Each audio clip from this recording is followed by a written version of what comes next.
Donc bonjour à tous. Donc avant d'essayer de répondre à cette question, je vais vous dire deux mots sur la société que je représente, puisque je vais me servir d'exemple de nos travaux pour illustrer un certain nombre de mes propos.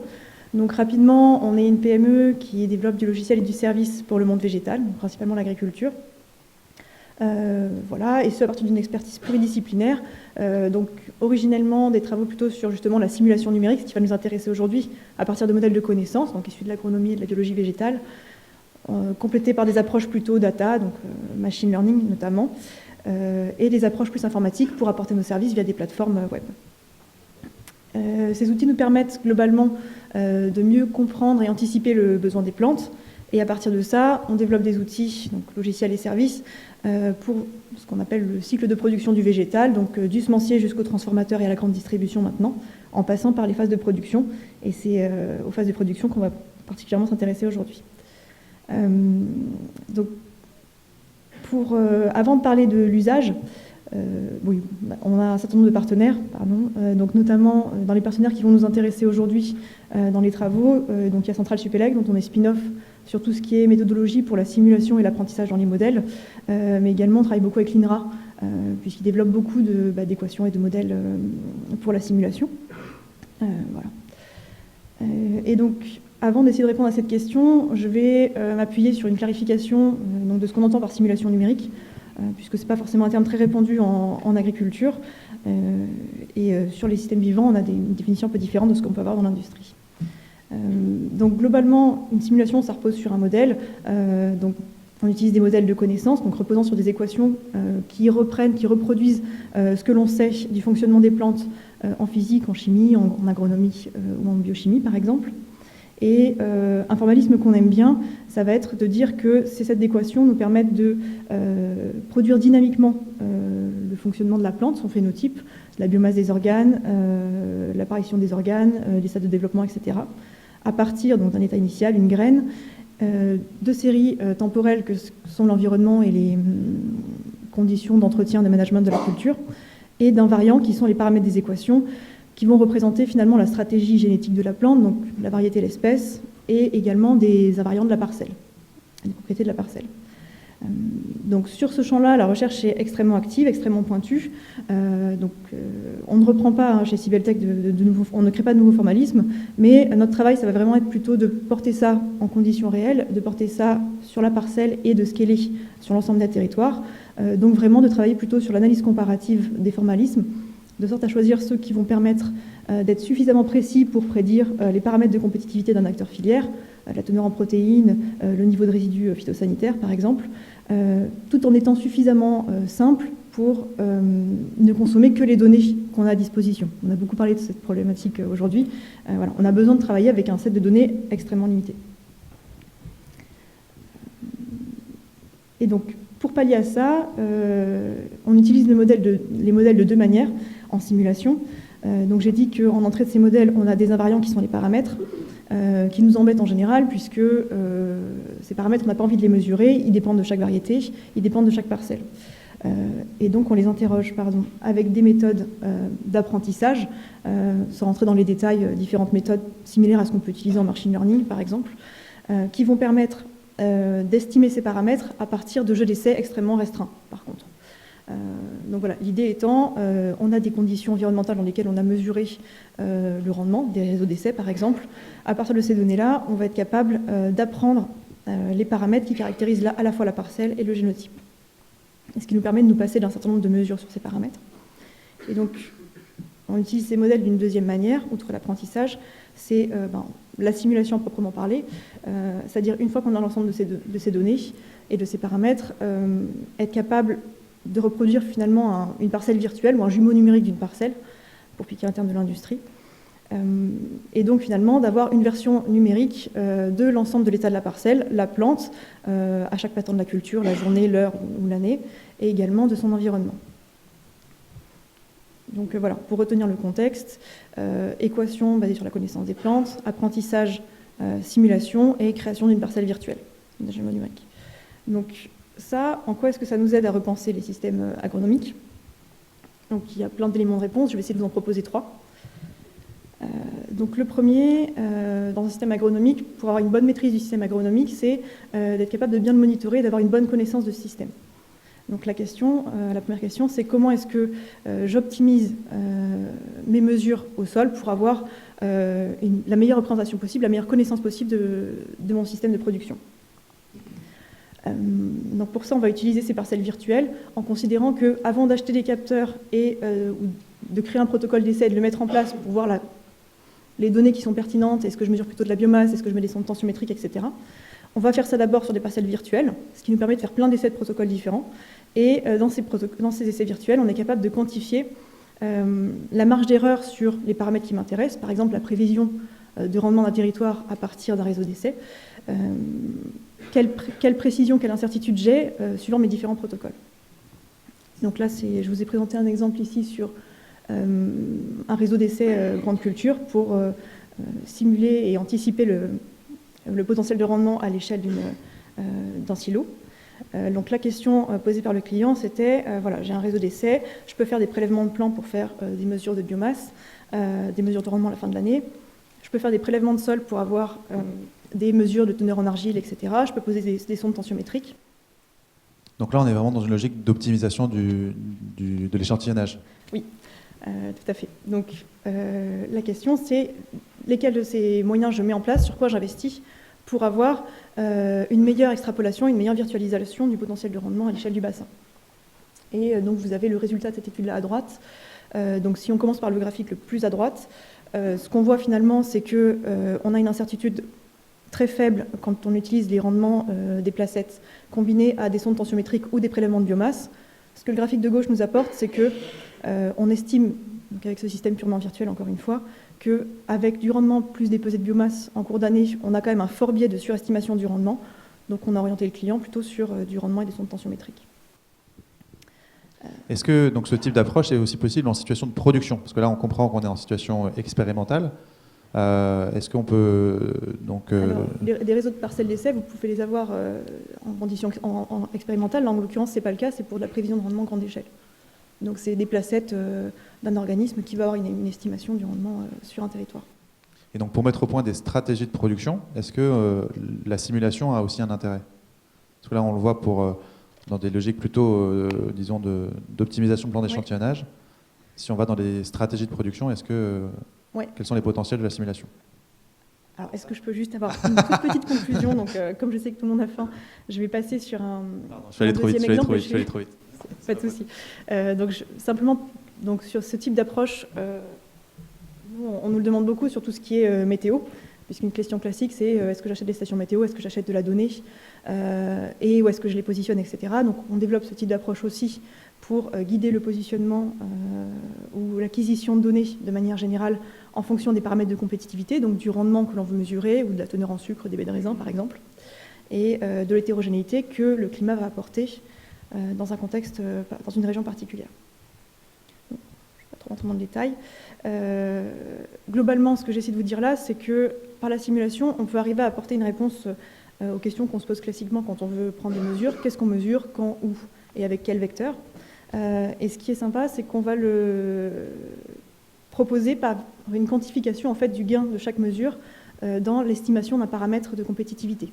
Donc le rendement, un risque phytosanitaire, etc. Et donc, partant de ça, finalement, ça veut dire qu'on rationalise l'investissement en fonction du gain et de la valeur ajoutée qu'on va pouvoir avoir. Donc, on est vraiment dans l'anticipation de la performance que va nous apporter une donnée supplémentaire. Et également, partant de ce réseau, la simulation va être capable de compléter cette donnée. Donc, par exemple, sur le cas que j'ai ici, on a une donnée qui est une image satellite ou drone d'une parcelle, on a des hétérogénéités. Est-ce que cette hétérogénéité c'est dû à du stress hydrique, c'est dû à une carence nutritionnelle? Est-ce que c'est un stress biotique? Le contexte pédoclimatique que la simulation peut arriver à mettre en œuvre et à rassembler sur cette parcelle permet de décorréler ce type de facteurs dans une anomalie constatée. Donc, pour répondre on y arrive du coup à la stratégie de production maintenant. Une fois qu'on a pu optimiser les mesures physiques dans une logique d'expérimentation ou de mise au point d'un itinéraire de production, est-ce que en production réelle, en situation réelle, on peut être amené à utiliser la simulation. Oui. Donc, je vais prendre un exemple vraiment concret de production. Le deuxième axe que effectivement, je vais vous proposer, c'est comment, à partir de la simulation, on peut aider à manager sur des paramètres qui sont de plus en plus fins par rapport à l'existant. Donc l'idée étant qu'on a cette parcelle virtuelle dont on dispose, qu'on construit à partir de quelques données historiques sur, ici en l'occurrence une serre, mais ça peut aussi être une parcelle en grande culture ou en vigne. Et à partir de cette parcelle virtuelle, je vais pouvoir faire des scénarios pour regarder quelle serait la conduite d'intrants globale qui va permettre de mieux correspondre à ma stratégie de production. Donc ici, sur une serre de tomates, donc l'exemple, c'est là, vous voyez différents scénarios de rendement estimés à partir d'un modèle donc construit avec 2 ans d'historique, et suivant différents scénarios de température, puisqu'en serre, on a un grand nombre de leviers, et quel scénario permet d'avoir quelle stratégie de rendement. Donc on voit qu'on a des rendements globaux plus ou moins élevés, suivant les scénarios de température qu'on choisit de mettre en place, mais aussi des démarrages de production différents. Et ce qui est intéressant du coup, c'est qu'à partir de ça, le producteur peut être à même de choisir le scénario de température qui va mieux correspondre à sa stratégie commerciale, donc suivant s'il souhaite distribuer un produit sur toute l'année ou non, mais également ses coûts, puisqu'en parallèle de ça, par des approches plutôt données dont je ne parlerai pas aujourd'hui, on est capable d'estimer les coûts de ces différents scénarios, de sorte à ce qu'il puisse vraiment raisonner son exploitation comme un système global guidé par sa stratégie commerciale. Là, on est sur une logique serre. Ouais. Est-ce qu'il y a des applications dans le domaine de la viticulture? C'est une des questions qui vous est posée. Est-ce qu'on peut créer des jumeaux numériques pour toutes les cultures et en particulier en viticulture? Vous avez abordé rapidement la vigne. Oui. Alors oui, on le fait. On va le faire à des échelles en général assez globales. Qu'est-ce que je peux prendre comme À l'échelle d'un vignoble, plus qu'à l'échelle d'une exploitation? Alors par exemple, à l'échelle d'un...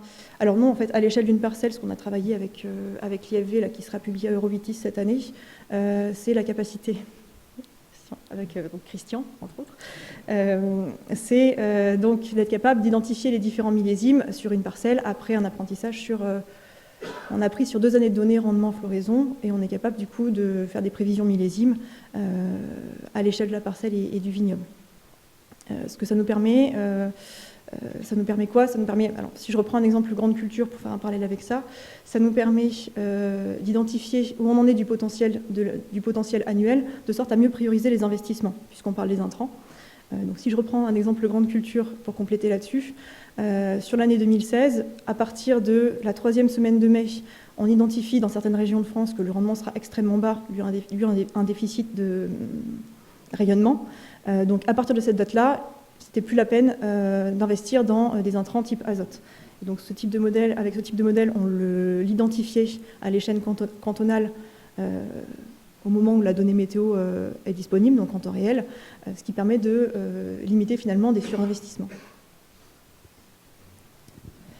Donc, pour revenir, pour avoir une idée un peu plus quantitative sur comment on peut empêcher du surinvestissement, justement, je vais revenir sur la tomate.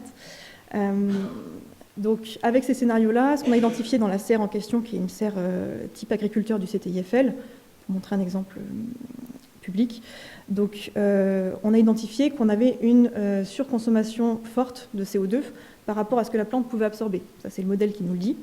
Donc, on a proposé, grâce à ce type d'outil, des scénarios aux producteurs, donc là, le CTIFL, qui l'a mis en place dans sa serre, et on a regardé le résultat pendant la fin de la culture, donc pendant 6 semaines.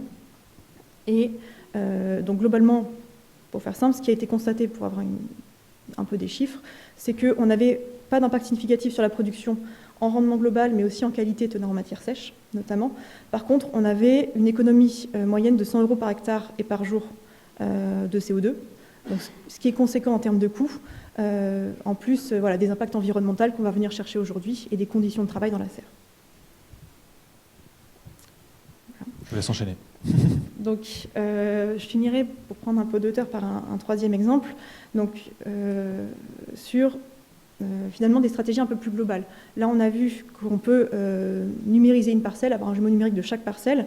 Ça, c'est quelque chose qu'on arrive à scaler, donc à déployer sur tout un territoire, ce qui veut dire qu'on arrive sur un territoire à pouvoir prendre des décisions en fonction du potentiel de chaque parcelle, lié à son historique et lié à son environnement, donc son contexte spatio-temporel en général. Et ça peut permettre d'affiner des stratégies, notamment pour tout ce qui est assolement. Si je devais prendre un exemple, je prendrais sans doute les résistances phytosanitaires. On en parle moins que des résistances aux antibiotiques, mais on a le même principe qui se développe. Et on est aujourd'hui dans une stratégie où on veut réduire la quantité d'intrants pour des raisons environnementales, pour des raisons sanitaires, zéro résidu pesticides notamment. Et malgré ça, on se retrouve avec des produits qui, de fait, au bout de quelques années, ont une efficacité qui chute drastiquement liée à l'apparition de résistance, la nature étant bien faite. Donc ce qu'on travaille dans des nouveaux produits en partenariat avec une société qui s'appelle Anova Plus, c'est comment par des réseaux de capteurs qui mesurent ces résistances sanitaires, qu'on positionne de manière représentative et à partir desquels on apporte des diagnostics plus globaux par simulation de passage à l'échelle, comment à partir de ça on arrive à orienter sur le positionnement de produits qui vont être les plus efficaces possibles en dose faible. Et ce, à l'échelle de collectifs d'agriculteurs, voire de coopératives ou de négoces? Ça a une échelle pluri-exploitation que ça se gère? Alors, de fait, dans le diagnostic, de toute façon, on est forcément sur du pluri-exploitation parce que les bestioles, elles se baladent. Donc, dans la logique, on est sur du pluri-exploitation. Et de toute façon, comme nous, on travaille qu'en B2B aussi et pas directement avec les producteurs, de fait, ces approches-là sont développées avec des intermédiaires. Et ça a plus de cohérence, de notre point de vue, de fédérer ça au sein d'une filière et d'un bassin. Très bien. C'était votre dernier exemple, je crois? Et non, si, pour c'est conclure. La conclusion. Finalement, ce que j'avais essayé de vous présenter ici, c'est que la simulation numérique, donc créer ces jumeaux numériques des parcelles, ça permet de manager avec une meilleure représentativité. On en a parlé un petit peu ce matin, c'est des choses qu'on développe pas mal, sur comment adapter finalement comment adapter les pratiques aux conditions de chaque parcelle et intraparcelle, et comment mieux gérer un ensemble hétérogène, toujours pareil de la micro-parcelle à la région, à partir de ces jumeaux numériques. Donc manager avec une meilleure représentativité, c'est une chose, mais également, ce qu'on veut, c'est manager avec des objectifs de plus en plus fins. C'est ce qui est demandé aujourd'hui aux filières, et notamment par les consommateurs. Donc on travaille notamment à piloter suivant des objectifs. On a parlé tout à l'heure de tomates avec la teneur en matière sèche, teneur en sucre, mais on a les mêmes réflexions sur la teneur en sucre des baies de raisin, sur le taux de protéines en blé, et également sur tout ce qui est objectif de zéro résidu. Donc on retrouve cette logique de simulation d'un système de culture ou d'une stratégie de production sous contrainte. Ouais. Moi, je réagis sur ce que vous nous dites. Je comprends que l'idée de la simulation, c'est de permettre du coup de repenser. Hein, c'est un peu l'objet même de votre intervention, les stratégies de production, voire des stratégies de production à des échelles plus globales, système de culture ou autres. Pour autant, j'imagine qu'il faut beaucoup de données pour, à minima, disons, nourrir ces modèles initialement. Donc on n'arrive pas forcément à se départir du big data. Alors, oui, c'est une question qui a été effectivement pas mal revenue ce matin, qui est très importante en fait. Et c'est de cette manière-là qu'on a créé la société. C'est-à-dire qu'on a créé la société à partir de Centrale Supélec, quand justement on arrivait à avoir j'en ai parlé un petit peu, des manières de choisir et d'agencer les modèles qui nous permettent d'avoir besoin de relativement peu de données pour mettre en place des simulations. C'est tout l'intérêt finalement de ce type d'approche par rapport à des approches big data. Alors, on a parlé un peu tout à l'heure de génération de données synthétiques pour alimenter ces approches, c'est des choses qu'on travaille effectivement, mais nous le big data en agriculture, on le voit dans les sorties de ce qu'on propose, on ne le voit jamais en entrée pour l'instant. Alors, donc on est plutôt dans imagerie et satellite, mais ça a quand même un coût en général important, coût d'acquisition mais aussi coût de maintenance. C'est pour ça que l'industrie revient du big data pour des approches plus raisonnées justement. Et donc l'intérêt de partir à la base sur ces approches-là, ça a été vraiment de dire qu'on est capable de travailler avec moins de données pour démarrer, et également on sait dire de quelles données on a besoin. D'où le premier axe que j'ai présenté tout à l'heure. Et c'est ce qu'on appelle une stratégie de smart data plutôt que big data, qui est notamment de plus en plus répandue maintenant dans l'industrie, parce que même dans l'industrie où on a facilement de la donnée à stocker, elle coûte cher. Et donc l'idée, c'est plutôt de recourir à la simulation pour compléter les champs ou les zones pour lesquelles la donnée serait manquante. C'est ça l'idée ? Par exemple, oui. Par exemple. Dernière question, est-ce qu'on peut prendre en compte des associations de culture, des rotations dans les simulations que vous proposez ? Parce que, du coup, c'est un niveau de complexité, on imagine, un peu plus fort encore. Alors les rotations... Pour simuler les interactions entre... je pense notamment aux associations de culture. Oui. Est-ce que vous arrivez à simuler les interactions entre différentes cultures sur une même parcelle ? Alors, c'est toujours pareil, ça va dépendre du niveau de précision qu'on veut. Sur ce qui est des rotations, on est purement dans le temporel, donc en fait le modèle lui-même peut être relativement homogène, traiter d'une culture, et après on sait effectivement regarder l'impact d'une culture sur l'autre. Pour ce qui est effectivement des modèles des cultures mélangées, c'est un sujet qui est très actif en recherche, et comme j'ai dit, voilà, nous on s'appuie sur la recherche pour voir ce qui existe pour l'instant. Par des approches simulation numérique, justement, c'est pas quelque chose à laquelle on répond, en tout cas pas de manière opérationnelle. Je sais qu'il y a beaucoup de labos de recherche qui travaillent dessus. Affaire à suivre donc. Merci beaucoup. On retiendra la logique Smart Data versus Big Data. On vous applaudit pour cet exercice synthétique.